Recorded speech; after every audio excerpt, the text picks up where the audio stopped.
Le patriotisme qui, chez moi, est une vertu qui ça ne changera jamais.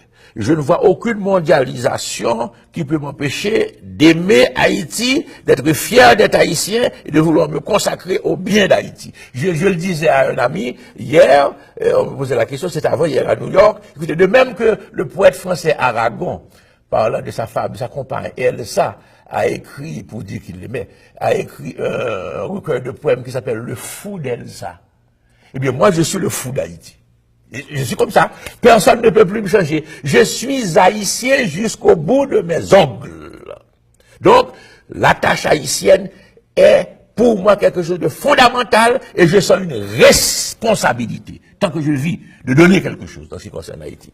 Troisièmement, les circonstances politiques. Je suis à la tête d'une formation. J'ai déjà été président. Mon passage a été favorablement commenté. Si je peux encore donner, c'est un devoir de donner. Et en même temps, pour moi, c'est un plaisir. J'ai une jouissance de contribuer à faire avancer ce pays.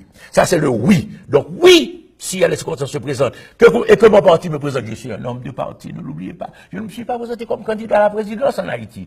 J'ai fondé un parti politique. Mes compagnons de parti luttent avec moi pour changer le pays. Donc, si mon parti me désigne, bien sûr, je réponds oui, parce que ça correspond à une aspiration chez moi. Cependant, quand je dis oui, il y a un mais. Ah, mais bien sûr, il y a un mais.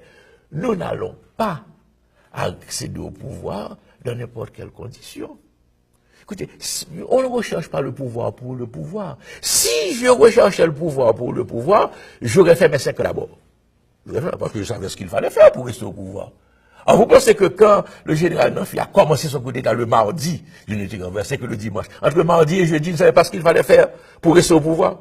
Bien sûr, je savais ce qu'il fallait faire pour rester au pouvoir. Seulement, mes principes, ma conviction, ma foi démocratique ne me permettaient pas de le faire. Je l'ai dit à plusieurs reprises, tous les Haïtiens le savent. Moi, je ne vais pas au pouvoir pour tuer du monde. Je respecte la vie d'autrui et je pense que nous devons apprendre en Haïti à respecter la vie d'autrui. Il n'est pas question de ça.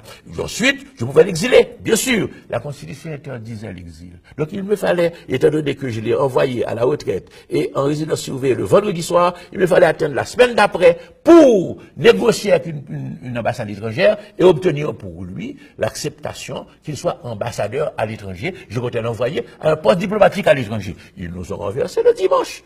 Voilà ce qui s'est passé. Donc, nous disons ceci.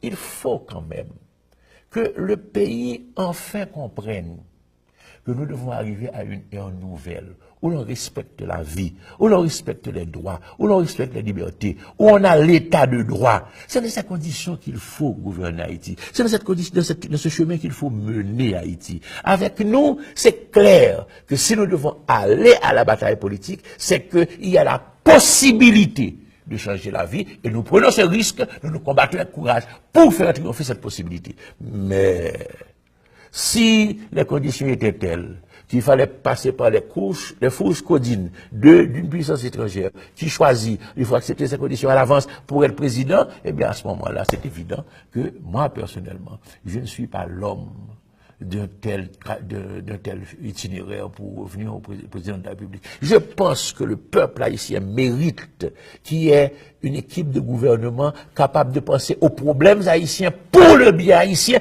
avec l'aide de l'étranger, avec l'assistance de l'étranger. Mais non pas qu'on nous dise, il faut faire ceci simplement parce que l'étranger a un intérêt à ce que les Haïtiens fassent cela, même si c'est au détriment du bien de notre peuple.